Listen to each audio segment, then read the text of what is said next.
Good evening, folks. We're going to get started. My name is Ken Graham. I'm your Superintendent of Schools, and it's a pleasure to welcome you to our annual Community Budget Forum. This is the evening that I present to the community the budget that I'll be recommending for consideration to our Board of Education, and it's the community's opportunity to provide us with feedback with respect to aspects of the proposed budget that are attractive and aspects of that budget that they may wish the Board to reconsider. In order to support that effort, we are joined tonight by some members of our Board of Education. I'm going to introduce them to you. First, our Board President, Bob Cook. Our Board Member, Anna Marie Straczynski. Board Member, Sue Smith. And I think that's it for tonight. A few others may come wandering in as we move along. They've been through this presentation 4 or 5 times, so I think it's okay to get here a little bit late. We also have members of our Budget Advisory Council here. If you could just raise your hands, the people that I've been meeting with. Okay, quite a few folks here. And it's just a pleasure to have you here. The purpose of our budget development process is to bring to the community a proposed budget that we feel accomplishes 2 goals. One, and first and foremost, is that it's educationally sound, that it provides the resources that we need to continue to operate our instructional programs and student services at a level that is somewhat the same as the current time. We don't want to step back. We always want to sustain and continue to move forward with the work that we need to do. In addition, in order to move forward, we're constantly looking at ways to improve our schools and improve our districts, and we like to have some funds built into our budget to support those school improvement initiatives, what we call our district priorities. So a budget that has both of those features is one we consider educationally sound. It's also important that the budget be fiscally responsible, and by that we mean that as we present the board to our community, that the community feels that the dollars that are being asked from them, particularly with respect to any increase in their tax rate, their property tax rates, is being well used and well spent to support the children in the community. And typically that means having a tax rate increase that is below 2%, and also keeping our tax rate increases, our increase in requested property taxes below what the New York State defines as being fiscally responsible, which is the new tax cap, property tax cap levy.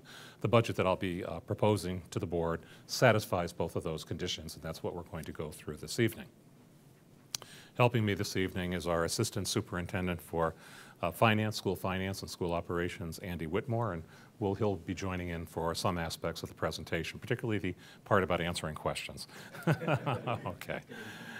All right, so with that said, what I hope is that you'll agree that the budget that I'm proposing is both educationally sound and fiscally responsible. Let's talk first about educationally sound.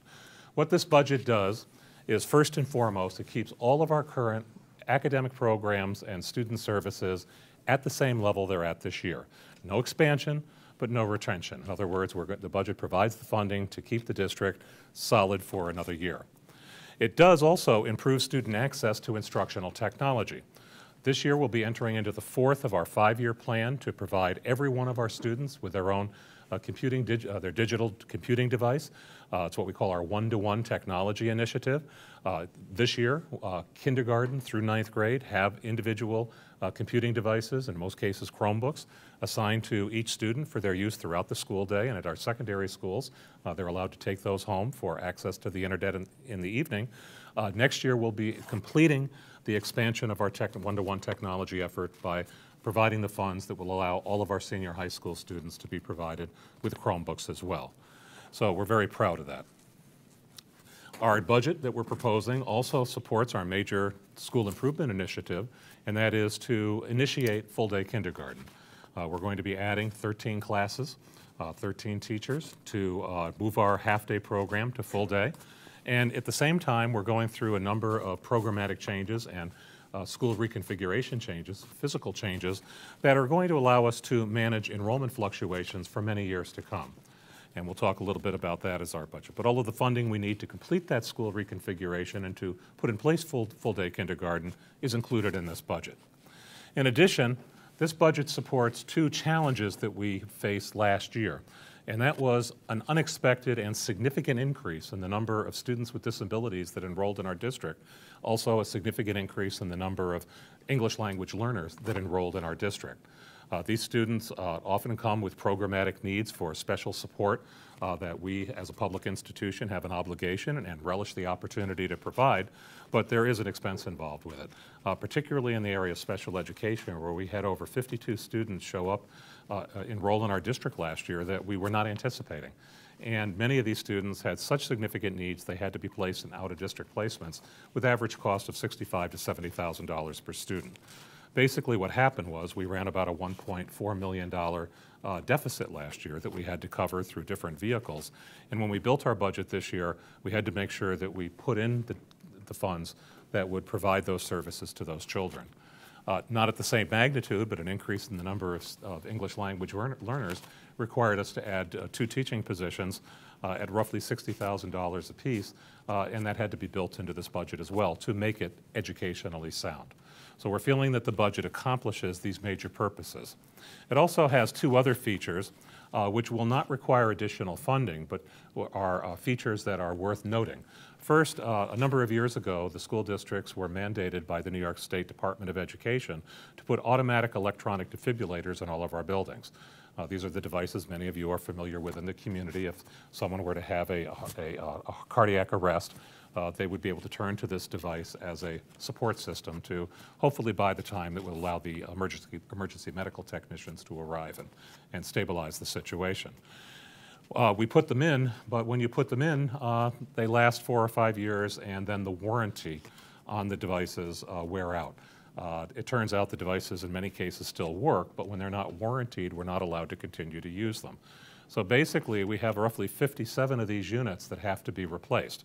And rather than replace them all at one time, what we've developed is a 4-year recycling program or replacement program. We'll change 1/4 of them every year for each year in the next 4 years to get things straightened out. And then the budget will have the funding in perpetuity to provide the replacements that's needed so that we don't have to deal with it as a bulk problem once every 4 years. We did that by reallocating some funds in our student services account, so there's no additional funds being added to the budget for that purpose. This proposed budget also provides support for a request that was received from our Sports Boosters Club, and a request that was supported by many of the students and parents in our community to extend the strength and conditioning coach for athletics from a 3-season to a 4-season or all year round position. Right now, the strength and conditioning coach works with individual students and teams, primarily teams, in the fall, the summer, and the spring. Not during the winter. And many of the parents and students felt that they wished to have access to that support during the summer as well. What we did is we turned to the athletic director and asked him what modifications, what funds can be transferred within your athletics budget to accommodate that. And this budget recognizes or recommends a budget transfer of $4,000 out of the athletic director's supplies code to provide the money that would be needed to make this position full-time. So again, it accomplishes a purpose brought to our attention by our community, but does it in a way that doesn't require us to add any dollars to our budget.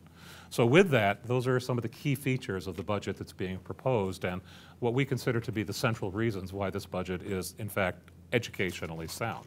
But is it fiscally responsible? The total budget being recommended is a little under $125 million. That's $124,887,802, a very large number. It represents a percentage increase of a little over 4% from the year before, or in dollars, about $4.95 million. The tax rate increase that will be required to provide those additional funds is, in fact, less than 2%. We always quote a tax rate increase the most it would possibly be. Every year our experience has been that our tax rate comes in at a rate, in fact, lower than what we propose. But we don't want any surprises on the high side, particularly knowing we have a tax cap levy that we have to honor as well. This 1.98% proposed tax rate increase is under the cap that's been described, has been presented by the New York State Legislature as their definition of being fiscally responsible. And in our case, it's to keep our tax levy increase under a total of 3.97%. And this tax rate increase does that. So for that reason, we're feeling it is fiscally responsible. Why the expense increases, though? It seems like a large number. Let's talk a little bit about that. First and foremost, When we talk about the factors that drive our base budget, we have our traditional annual problem. That right now, when we start our budgeting process, we know right at the very beginning that our expenses, just to keep everything constant, when we roll our budget over, is going to be a little over 3%. And a lot of that has to do with wage and salary obligations that have contractually been negotiated. So we know what it's going to cost to continue to employ the folks that have been in our district the previous year. There's also Social Security or FICA increases, inflationary increases, and other kinds of benefit increases that have to be factored in. So this idea of a 3% growth in a school district budget when its enrollment is relatively stable, which is our situation, is fairly typical as we look at school districts around the county and around the state.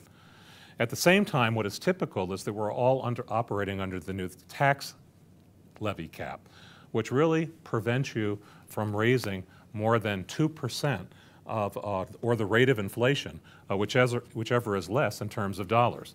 Now, we've been blessed in Rush-Henrietta because there are some exceptions to calculating the property tax cap that have benefited us. When you have a growing, vibrant community that's adding property to its base, it's commercial and residential, you're allowed to increase your property cap in order to reflect that real growth. And since we've had that growth in Henrietta, it's allowed us to operate with a tax levy cap that's a little bit higher than what we'd anticipate. But nevertheless, we have this structural problem that we need to deal with each year, that our projected increases when we start our budget development process, our projected expense increases are always exceeding our projected revenue increases by about 1%. Now, in a budget of $125 million, 1% is $1.25 million. So it's a starting point for our budget development work. This year, we knew that we would face that typical, what we call systemic gap between revenues and expenses for budget development, but we also knew that we had to recover or provide the funding for that bump up in special education costs that we experienced the year before. And we also got hit very hard by the increase in health care expenses through the Affordable Care Act. And we'll show you those numbers in just a second. Well, we're right there now. Why don't we do it? Okay, as I had mentioned, last year we had 53 of our special education students enroll in our district we weren't expecting, many of which needed out-of-district placements, which are expensive. In dollars, we needed to add roughly $1.6 million to our budget, above and beyond the normal budget expenditures, just to accommodate these new students. This year, we had, again, a bump up in special ed enrollment, not to the same degree, but we had about $200,000 of expenses that we hadn't anticipated because of the high needs that many of these youngsters are bringing to us. So consequently, we had to add $1.8 million to the budget just to accommodate the regulatory requirements to provide these students with disabilities the services that they require. The same thing is true in the insurance area. The Affordable Care Act bumped our insurance premiums up by 12%. We were expecting something in the order of 6–7%, about half of what it was. And consequently, instead of the $1 million increase that we were anticipating for health insurance premiums, it was $2 million. And consequently, we had to build that into our budget as well. These are contractually required expenses. Over time, we have been successful in reaching agreements with our employee associations about sharing some of the cost of the health insurance premiums. But this is after those agreements. We still have these obligations because the health care expenses are growing at such a faster pace than we can accommodate. And then, of course, there are the expenses associated with full-day kindergarten. Now, this one's a little bit misleading, and that's what we wanted to get across in our budget forum tonight, that we are receiving a grant from New York State of $1.8 million to cover the startup cost of full-day kindergarten. But the way that our state requires us to account for it, we have to show the grant as a revenue, and then we have to show it as an expense.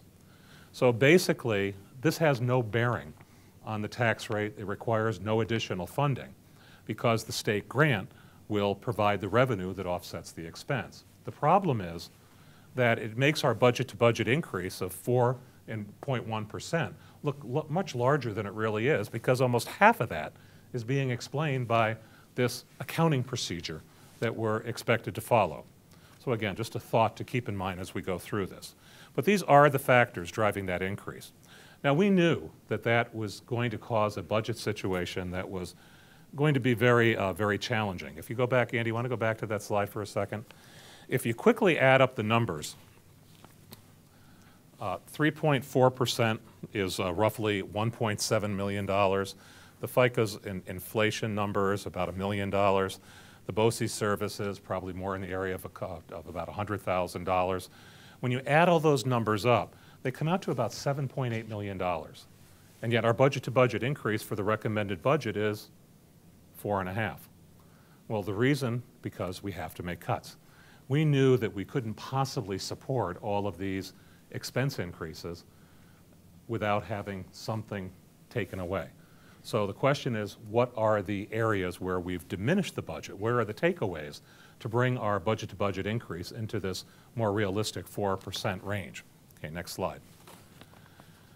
Okay, this gives you an idea of what those budget cuts are, but one I'm going to start with that's not on there. Knowing that we were going to have the problem as we built the budget this year, when we did our rollover budget, and this is back in the month of November and December, we decided to look at every single line item in the budget and find out where did we have some money left over the previous year. Where did we have some funding that we weren't required to use? And when we found that funding, would it be possible to eliminate it from the budget at the point of the rollover? Now, some areas we couldn't change without taking risks. For example, last winter was a very mild winter. We had very low utility costs, low heating costs. But the reality is that the next winter, you never know. So you can't take away all the funding because you have a surplus. You have to kind of guess. But we did take away some of it, feeling that we were probably budgeting a little bit more than we should.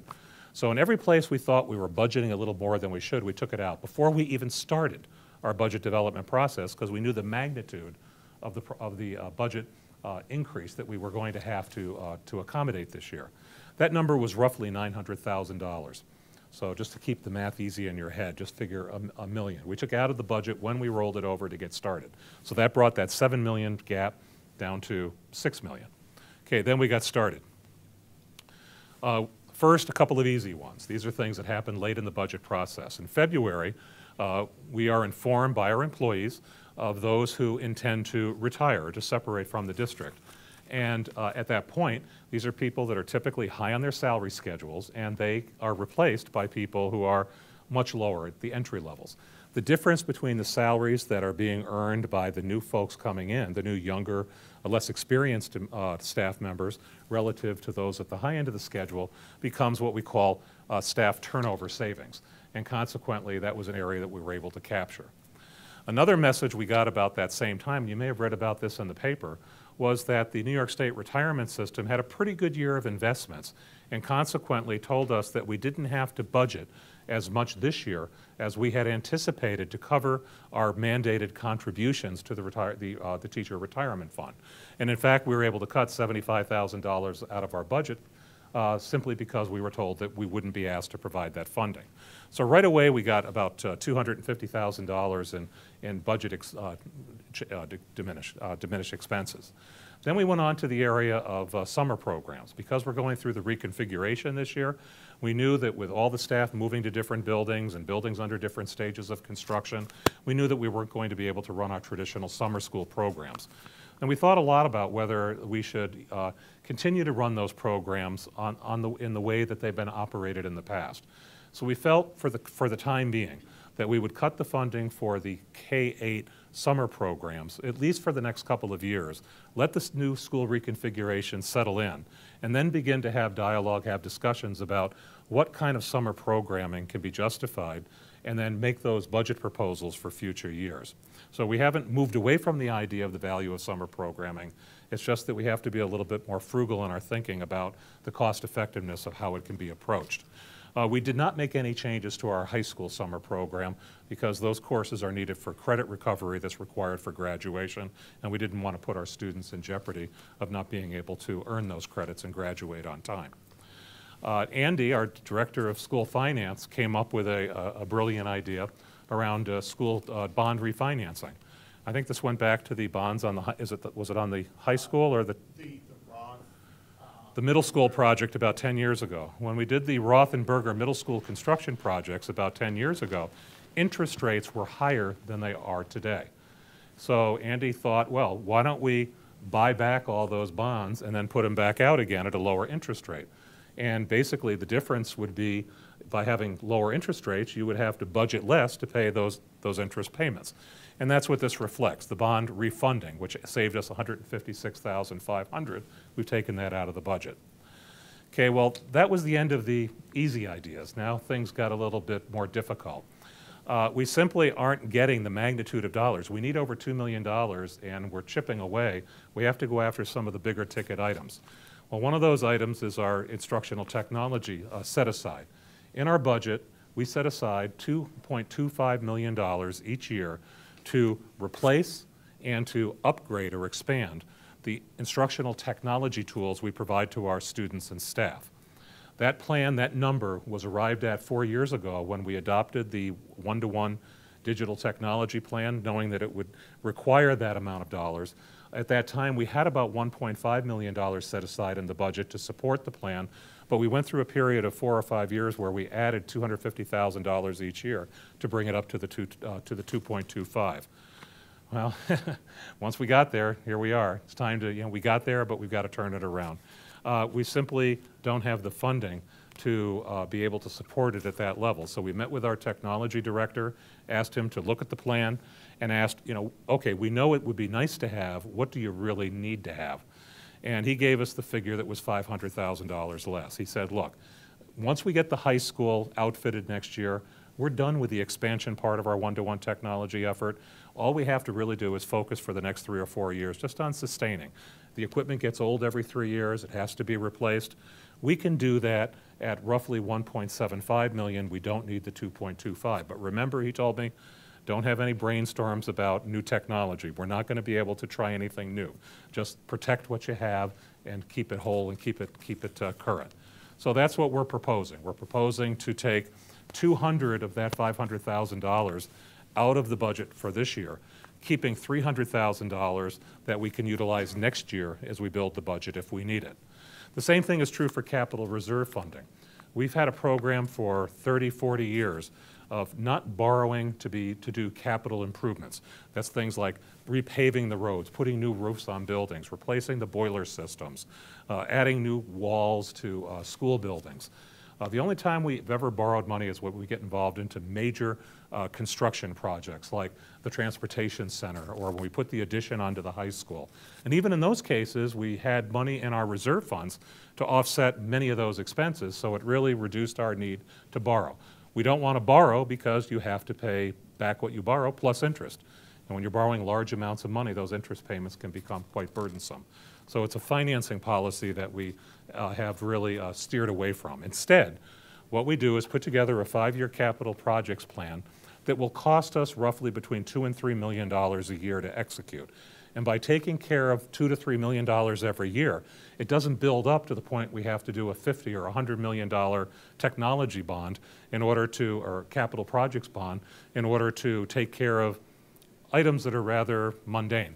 They're not really adding anything, they're just sustaining your physical plan. And we've been very successful with that. Nevertheless, because we had built that capital reserve funding up to a level of $3.3 million, I asked Andy to sit down with the district architect and facilities directors and ask the same question. What's nice and what's necessary? If we have to cut, what can we take out of this without undermining our capacity to be educationally sound? I know it won't give us the bells and whistles. We won't be able to do things as quickly, or maybe things have to wait a few more years to get done, but at least we'll get them done. I don't want to jeopardize the physical plant, but where can we slow things down a little bit? And they gave me a figure of $300,000. We could get by with $3 million a year, not 3.3, or 2.9, I think it was 2.9. 3 million versus 3.3. So again, rather than taking that all at once, we split it because we're going to have the same budget development issues next year. We said we'll take half of it this year and we'll save half of it for next year. Well, still, you add up those numbers and you're not getting near that number you need. We're still shy. So we began to dig a little bit deeper and we started to take a look at our commitment to out-of-attendance area transportation. As part of our school reconfiguration dialogue a few years ago, when we made a commitment to adding wraparound daycare services at all of our schools, our feeling at that point, our belief was that we would be able to end the practice of transporting our students out of their attendance area for child care purposes. If you had a child care provider that lived within your attendance area, let me explain what that means. If you're a Winslow parent and you have a babysitter or a child care that lives within the Winslow attendance area where Winslow kids go to school, since the buses are coming to Winslow, it's not an incremental expense for us to move kids around from one bus in the Winslow attendance area to another bus in the Winslow attendance area to get them to their proper place. So we have that practice, we'll continue that practice going forward. It's the out of attendance area daycare that gets expensive. That's when I live in the Winslow attendance area, but I have a daycare provider that lives in the Crane attendance area or the Leary attendance area. Now I've got to bring in a special bus that takes just a few kids and puts them on that bus to transport them to far geographic points from their normal attendance. In our district right now, it takes roughly 16 buses to do that. And that represents an expense of about $720,000 a year. This summer, as we began to reflect on what we were going to do with our transportation services, some members of our community came forward and really made a persuasive effort, persuaded the board to reinstate the out-of-attendance area policy, and basically for this reason. But even though the wraparound daycare program looks like a great program, I'd love my kid to be in it, and it's not as expensive as many of the other programs in the area, in fact, quite less expensive. The simple fact is, I'm a single mom, I've got 3 kids, I have a $30,000 a year job, I just can't even afford that. And at this point, we don't have any vehicle for providing financial support for families in need. So the board felt it was important to serve that segment of continue to serve that segment of our community. But the question is, was there a way to do it that would be more cost effective? And it was these parents that joined us this summer that gave us the insight. They said, look, we don't care about how long our children are on the bus, just knowing they're safe and they're being transported is reassuring. So we began to think that instead of doing 2 buses at each school, to keep the travel time for the out-of-attendance area daycare under an hour, what if we did 1 bus at each school and then had those buses meet at a central pickup point, and for those kids that needed to shift buses, we could do a quick little bus transfer and move them out. We did some research with the transportation department, found out that was actually only 1/3 of the kids we were transported would be affected by that policy, and it would be never the case that they would be on the bus for more than an hour and 15 minutes. The board agreed that that was a reasonable trade-off, and because of that, we were able to cut our budget for out-of-attendance area transportation in half, and that represented a $360,000 cost savings. So that was a rather significant item for us. Continued to dig into the reconfiguration, that when we began our discussion of school reconfiguration 3 years ago, we wanted to keep our commitment to small class sizes at both levels of elementary education, both the primary and the intermediate. The primary school had been operating with a class size target of 15 to stay within the range of 13 to 17, and that continued on into the reconfiguration. In fact, the reconfiguration makes it possible to sustain that, provides adequate classroom space for foreseeable enrollment increases for many years. So that was good.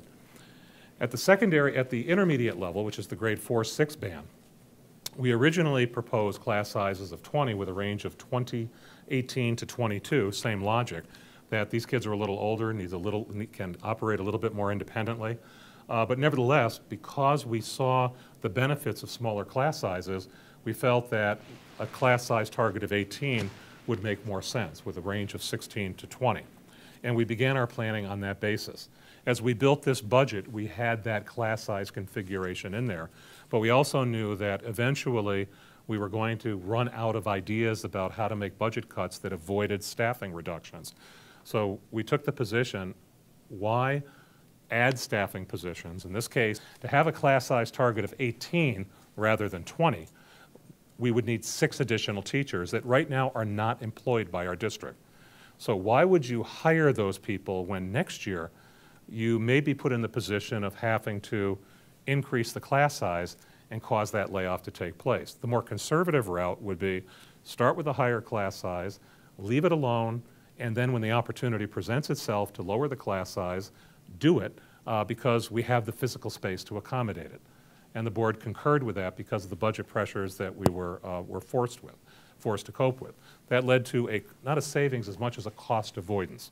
We had built that into our original budget. Now we could take it out without actually reducing our staffing whatsoever. Well, you can see what happens as you add those numbers up. You're still not at that $2 million level that you need to make the budget fit that definition of being fiscally responsible. So at that point, we said we've got nothing left. We were running out of tools. Some would call it tricks. We prefer tools. And the tools are the kinds of things you're looking at, constantly going through the budget, looking for more innovative, more efficient ways of doing things. But what it came down to, and this was back in November, December, we realized that we just weren't going to get there. That to make this budget work, we were going to have to start looking at making some staffing reductions. But how do we make them in a way that is surgical? In other words, we take positions out, not because they're not needed, because we can get by. Every position adds value. Everyone does something meaningful. But the reality is, can you afford it? And when you get to the point that says you can't afford it, then you have to start asking, which are these positions that we can live without? They're great to have, but we can get by. Okay, but then the second part of the equation, how do you do that in a way that doesn't affect the morale of your workforce and consequently the quality of the school environment that our children are experiencing? We can't have people walking around our buildings thinking their jobs are going to go away and expect them to be able to provide the kind of quality support that our children need on a day-to-day basis. So we adopted a policy of attrition. And what that basically meant was this, that I put a hiring freeze on in November of this past year, meaning that any time a position became vacant, it would not automatically be replaced. It would be brought out for review. And we would review it from the perspective of, was this a position, now that it's vacant, is this a position we want to staff because it's essential, or is this one that we could get by without, at least for the foreseeable future?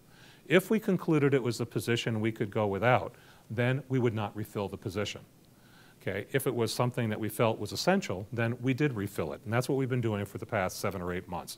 That has led to the identification and currently have 12 positions that are vacant that we believe, and we've reviewed with the board, as being acceptable for not refilling at this time. And not in one of those cases is someone working for us involuntarily being asked to leave. That is what we call the staffing reductions through attrition. The problem is that when you add those positions up, those 12 positions, I'm 3 short. And roughly, in terms of dollars, I'm about $160,000 short of making the revenues and expenses for this budget match together. So what are we going to do about it? Well, first and foremost, we do anticipate that there'll be more turnover, more voluntary separation between now and July 1st when this budget begins. We anticipate that some of that separation will happen in areas that we'll judge to be less essential, and consequently the budget will be able to balance on that basis. If it doesn't, this budget calls for the use of reserve funds. In other words, we have some money in our savings accounts that we have earmarked to be utilized to keep our staffing whole during the course of the next 12 months until those positions vacate themselves. Now, over the course of 12 months, we certainly will see that happen. So we're not going to go the entire 12 months, but for every month we go by, every payroll we go by, the reserve funds give us that tool to keep things smooth, keep things balanced, and also ultimately allow us for the budget to match it, to balance out. There's also on the revenue side the possibility of receiving more state aid than right now we anticipate from the state legislature. That's another possibility that would come into play. So in any event, we considered the budget balanced with respect to both the expense side and the revenue side, and consequently the budget being fiscally responsible. Let's go to the next slide. Now, we focused so far in our budget overview about the expense side. You know, what are the programs and services we want to support? What will the cost of those things be? We realized right away that what the expected budget-to-budget increase for what we wanted to expend dollars on was too high, that we had to reduce it, and we've gone over those areas where we've made reductions. most of those reductions have been driven by the estimates we're making of how much revenue we'll have to work with. And so on the revenue side, in a school district budget like ours, roughly 60% of our revenues come from the property tax, so the tax rate becomes really a critical strategic decision we have to make each year when developing our budget. State aid accounts for a little over a quarter. So between those two, you can see that's the bulk of your school district budget. About 2/3 from property taxes, a quarter from state aid, and then a smattering from other things. Pilots, we're going to talk about that in a few minutes. Sales taxes, which is mostly coming off, believe it or not, of car sales in Monroe County. The more car sales, the more schools get. So it's a wonderful combination. Also, the fund balance from the previous year, and then other rental fees, fees that are charged to people for using services of the district, rental income, refunds that we receive, just a potpourri of other things. Go to the next slide. Okay, so since the property levy is really 60% of our budget, what we have to do is be very careful about how we calculate what we're going to have to work with. We start with the property tax cap levy because we are not allowed to establish a tax rate increase that causes this levy to be exceeded. If we were to do that, then the folks in our district would be penalized by not receiving their STAR reimbursement check that you've all, hopefully you've received by now. Everyone get it back? No? Okay, well, maybe so, maybe not. But in any event, we want to make sure that we stay within the state legislator's definition of being fiscally responsible. And it begins with this allowable inflation cap. This year, we knew we were going to have trouble as early as September because we knew the inflation rate was so low that the cap was going to be low. And in fact, we were pleased over the course of the last 7 months as we built the budget that our original estimate of 1.1% actually increased up to the 1.26, which gives us a little bit more room to go. But the allowable inflation index, the 1.26, Andy, correct me if I'm wrong on this, but that is it's the rate of inflation adjusted by that's been adjusted by or is that just the rate of inflation? It's just the rate of inflation for the calendar year. Okay, so we start with, and again, we were thinking it would be about 1.1. It was 1.26. That gave us a little bit of play. Okay, then you're allowed, remember I talked about you get to adjust your cap for real growth. This isn't your property being reassessed. This is new property coming onto the tax rolls. And we have a lot of commercial development going on in Henrietta right now that's adding value to the tax rolls. We have much residential development going on. So consequently, because we're a growing, vibrant community, we're allowed to add those new properties onto our tax cap levy, so it increases it from 1.26 to roughly 3.0. You add the two numbers together. Okay, then what we do is deal with a source of revenue called pilots, payments in lieu of taxes. Some of our commercial establishments in the town, instead of paying taxes, have entered into agreements with Comida to make a standard payment each year to the district instead of taxes that represents their fair tax contribution. And the fact that it's gone up by 0.38% is telling us that there's more of these pilots coming onto the books in Henrietta. And it's a mixed bag. There's good aspects to this, and there's some troublesome aspects to it. We'll talk about that in just a minute or two. And then you get to adjust your tax cap for some exemptions. And since they're all no, I guess there's no point in going through them. We didn't qualify for any of them. So basically, you add these three numbers up, the 126, the 176, the 0.83, and that's how you get your adjusted tax levy cap of 3.97. Stay under that number, and the state of New York considers you to be fiscally responsible. Let's go on to the next. So the question is, what is the tax rate increase that you can what's the maximum tax rate increase that would be allowed and still stay under that tax levy cap? And the calculation for us came out to be a little under 2%. It's actually, I think, a little higher. It's a 1.99. Close to, but we'll call it, why quibble, 1.98. We always like to come in a little under. But what that allows us to do is it allows us to generate some additional funding and actually explains the $2.86 million increase in revenues that we're projecting as part of the budget proposal.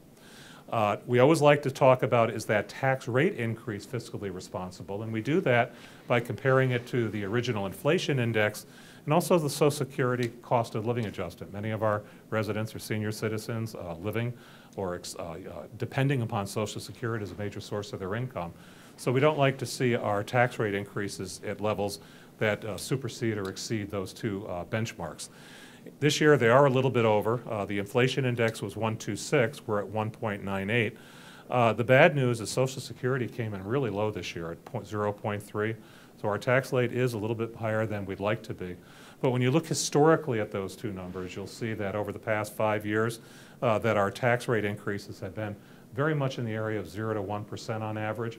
And the COLA and the inflation index have both been higher. We've been able to stay under those indices pretty much every year for the past 5 years. This year is going to be a little bit of an exception, and we'll unfortunately have to deal with that.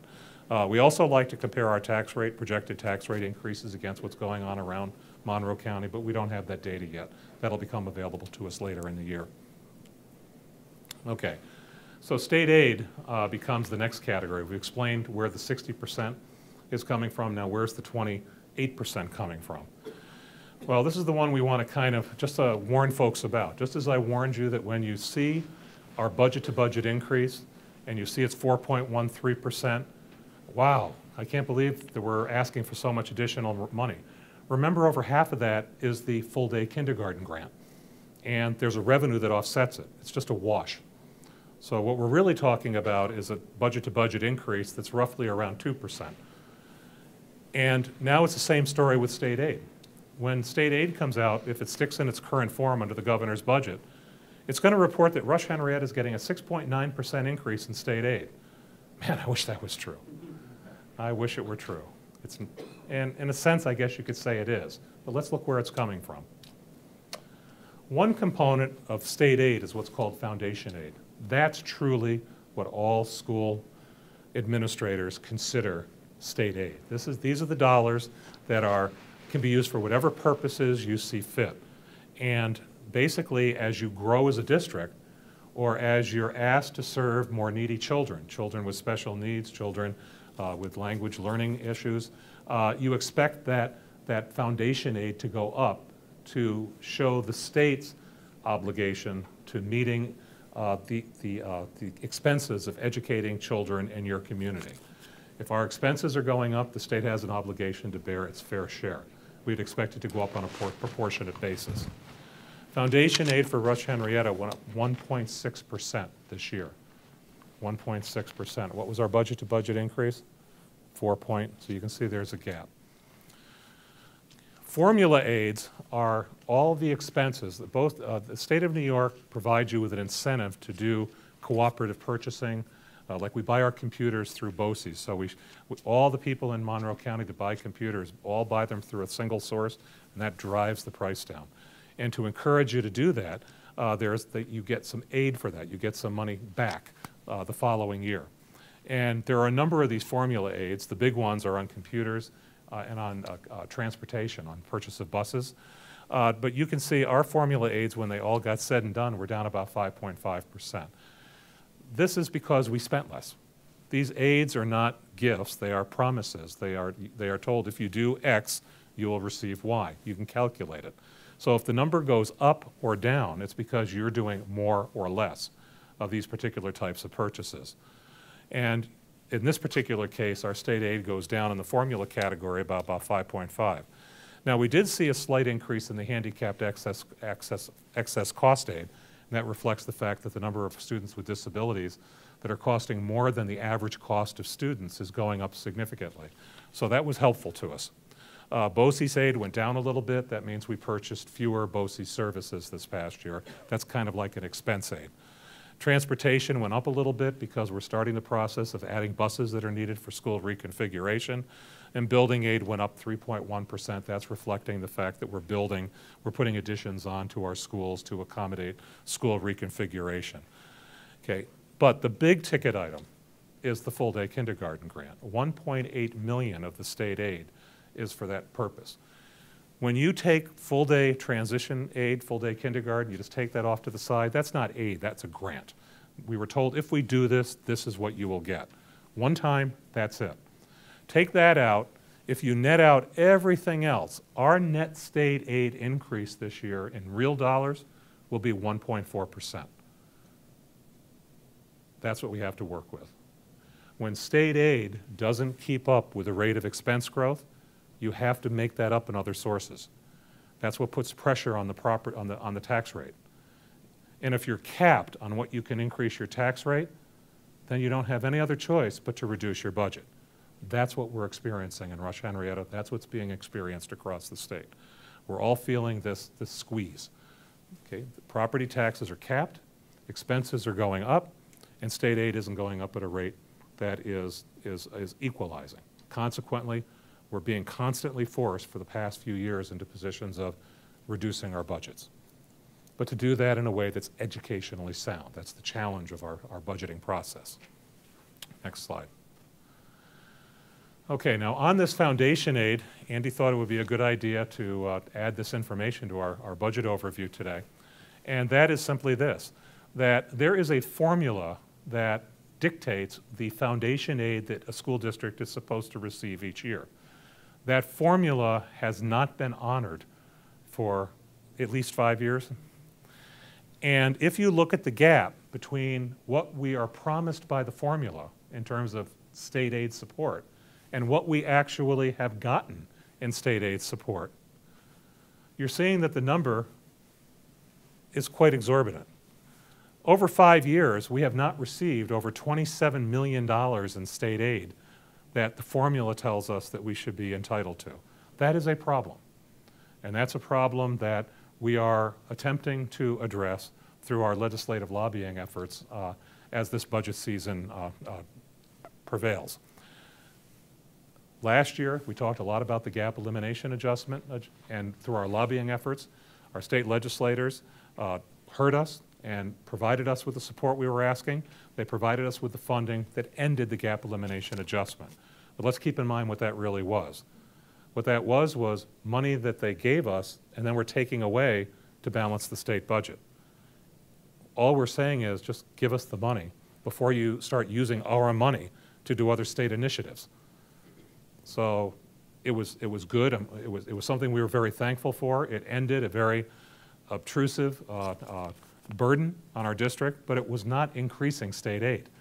It was simply not taking it away. Now we're looking at foundation aid because we got rid of the gap elimination adjustment. Now we're back to the original question. What is the state's obligation to provide Rush-Henrietta with reasonable foundation aid, and what can we expect over the next few years as we continue to feel the squeeze between the legislative imposed property tax cap, which precludes us from raising the tax rate over a certain level, and at the same time not getting the state aid we need to offset that. It's not a win-win proposition, it's lose-lose, because the only thing you can do is to reduce your expenditure patterns, and we've done that. And hopefully we've shown you how we've done that. We're getting to the point now where we can only do it going forward by reducing staffing, which ultimately has to have an impact on the quality of your programs and services, which really will start to raise the question for us about how do we continue to strike the balance being fiscally responsible, but also being educationally sound. There's only so far you can go before that equation breaks apart. This is not the year that we're going to have to cope with that, but next year we will. Next year it's going to become very difficult because many of the tools that we've been able to use for the past few years to strike the balance are now used up, and we're down to only having staffing as the central tool in our disposal. So it's something that we're very concerned about, and we want our community to be concerned about with us. Next slide. Okay, so to summarize, we're expecting about a 3.9%, I'm sorry, that's the cap, right? 3.9% cap. We're expecting to receive an additional $286 million from property taxes, about $600,000 from pilot agreements, less. In the pilot category, there's one more feature of the budget, which is embedded within that pilot discussion, but it's a little bit complex. What we've done in our budget is we've begun the process of building a cushion in to the pilot category. If we're right, we're protected. If we're wrong, then we'll be able to remove that money from the budget next year and return it. So it's really just it's a kind of a strategy that we're going to use this year, just to make sure that we don't come to you and say, wow, we're going to be short $1 million in revenues. What do you want us to do? Because we'd have to increase the taxes like 4% to balance that out, and you would say to us, that's too high. So consequently, we want to avoid that situation by balancing this and smoothing it out a little bit. In summary, what I'm recommending to our board, what we've been talking extensively about with our board since September of this year, we started our budget development discussions with the board and with the Budget Advisory Council earlier this year than we normally do, knowing the challenge we were going to have to face. But we're recommending a budget of $124.9 million. It does represent a little over a 4% budget-to-budget increase, over half of that being the full-day kindergarten grant. So we're looking more at a realistic increase in the order of around 2%. It's going to require a tax rate increase of less than 2%. This is what our Budget Advisory Council has told us that the community would be willing to support, that you would be willing to support. Not more than 2, but you can go up to 2. And just make sure that you don't set it at a level that breaks the tax cap levy. In other words, breaks the state legislator's definition of a fiscally responsible school district. This budget doesn't do it. So it meets all of the criteria for fiscal responsibility that were established by our Budget Advisory Council this year. Now, when we talk about prior year comparisons, this year's budget-to-budget increase is more than previous years. But again, if you net out the full-day kindergarten, you can see that it's fair in roughly the same area. Next. As far as the tax rate increase, you can see that we were at 2.4 5 years ago. We dropped to 1.3, 1.9, dropped to 1.0. So we're staying under. If you average that out, you can see we've kept our tax rate increase consistently under 2%. The only time we exceeded it was 13, 14, and then we offset that in 2016, 17 by keeping it closer to the 1% level. You'll also know that that was what we proposed. When we actually did the tax warrants in September, when all the money was known instead of assumed, look what happens. The actual tax rate increase in 2013, 2014 was not 2.4, it was 2.2. It was not 1.3, it was 1.0. It was not 1.9, it was 0.4. It was not 1%. In fact, we lowered the tax rate last year by 0.1%. So we're anticipating 1.98 is probably going to be high. It'll probably come in, if our history holds true, we anticipate the actual tax rate increase will be less than what we're quoting. That's why we say under 2%. We suspect it'll be under 1.98, but there's just too many uncertainty. We don't know exactly what it is until we get to the tax warrant situation, which is in August. But the actual tax rate increases, if you just average over those 4, you can see it averages out to around 1%. That's what our tax rate increases have been for the past 4 years. We're proud of that. We believe that we have been fiscally responsible. We believe this budget continues that tradition. Now, the board's told me over the years, when you do these budget presentations, don't talk about percentages. People want to know what's going to be on the bill. They just want the dollars. Okay, so here's exactly the same story, but now I'm going to talk about dollars. If you have a house assessed at $1,000 and you're eligible for the basic star reduction, which everybody is, this budget will cost you $27. That's about $2 a month. If your house is worth $150,000, it will cost you $47. If your house is worth $200,000, it will cost you $66. And if it's $250,000, you shouldn't be asking. Seriously, it costs you $86. Okay, so sometimes percentages can be misleading. These are relatively small, reasonable increases that will keep our schools fundamentally sound for the next year. And that's what we're proposing to you. How are we comparing to other districts? We are the lowest true tax rate in Monroe County. If you want to live in a community that takes the less from you, the less for school taxes, this is the place to be. In fact, I've talked to a number of retired folks that have moved into Henrietta specifically because of this. The Rush-Henrietta True Value tax rate this year, current year, is $19.85 per thousand. The next closest school district is $21.42, over $1 more, about almost $1.50 more. Our projected True Value tax rate for this year's budget will be $20, instead of going back, and 24 cents. So if I put 2024, and that's before all these other school districts go up, even if I'm using last year's number, I'm still well below 16. With this budget, we will continue to be the lowest True Value tax rate in Monroe County by far, and yet offering, if not the best, one of the best public education services in this community, in this county, of which we're very proud. Think we've done that?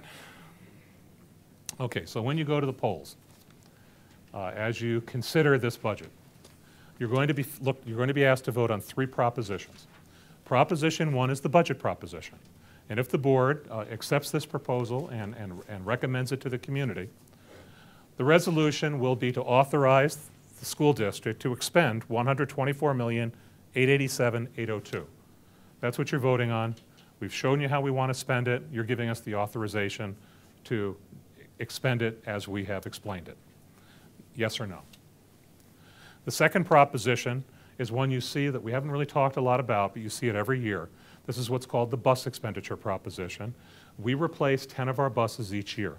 We take the money out of a reserve fund, a savings account that we build up, using the state aid payments from bus purchases in previous years. So we buy the buses, we get the state aid, we put the money in the account, the savings account for bus purchases, and then we use it again. Now, obviously, it's not magic. It's not 100% reimbursement, so we do have to add money each year to the reserve fund to keep it whole. But it's a system that's worked very well for this community. What we're asking is for your authorization to spend $2.2 million of the money that's in that savings account for the purposes of purchasing the buses. We'll show you the bus purchase plan in just a moment.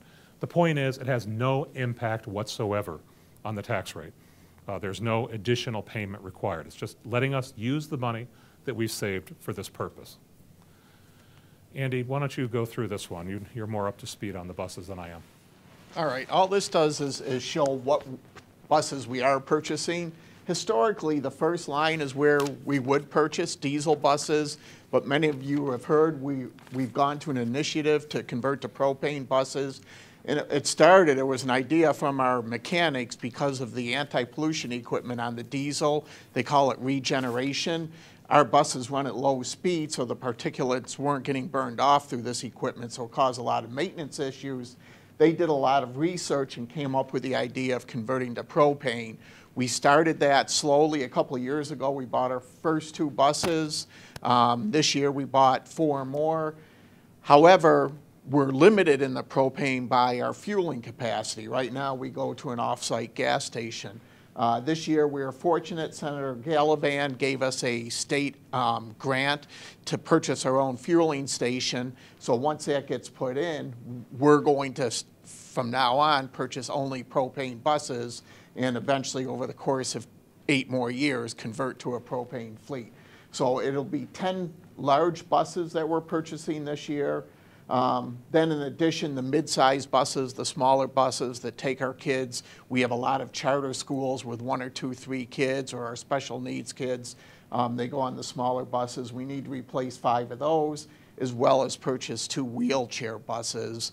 BOCES, who normally did our wheelchair, our special education transportation, is maxed out in their capacity, and when we go to them with for example, the 50 new kids we had this year, there was an additional wheelchair need. They couldn't support it, so we have to do it. So a couple of years ago, we started bringing some of those kids back. We need 2 more buses for that. So that gets us up to not quite 2.2 million. This gives us a little bit of price adjustment if there's a cost increase between now and when we actually order the buses. Okay, next slide. And the third proposition also has no impact whatsoever on the tax rate. This is what's called a capital expenditure reserve fund proposition. I'm going to have Andy explain this one as well. This is one where the superintendent had mentioned earlier how we take our building aid from our projects. The state gives us a reimbursement, roughly 60% of our qualified building project costs. They give us back in following years. They spread it over 15 years. We take that money, and the board has authorized us to direct that money back into reserves. So we have typically paid cash for our projects, and then as we get the building aid, it goes back into the reserves. All this does, it's asking for $7 million. So for the next few years, these will be renovations. They won't be anything new. We have about $300 million worth of building infrastructure on our campus. So we figure, our experts tell us, you need about 1% a year to maintain it. Just like at home, you're replacing roofs, boilers, things that break you have to fix. So this will, the $7 million will tide us through the next couple of years for that type of renovations. So on Tuesday, May 16th, these are the three propositions that we'll be asking our community to vote on. There will be a series of discussions about this budget by our Board of Education over the next few months. The topics are on the agendas, and if you would like to join us to ask any questions or offer any suggestions, there'll be multiple opportunities to do that. We'll also be posting the PowerPoint and the handout that was used at tonight's community forum. Put it on our district website if you weren't able to join us this evening and you're viewing this, presentation. If you have any questions, please feel free to call us, email us, or simply leave a note for us on the district website, and we'll get back to you as soon as we can. May 16th, please come to our Transportation and Operations Center. Let us know how we're doing. Let us know what you think about the budget. Remember, you're voting on three propositions. There'll also be board candidates that you'll hear more about as that part of the process unfolds over the next 4 to 6 weeks, and we'll keep you informed about that. So thank you for joining us this evening. Thank you for being here, and good night.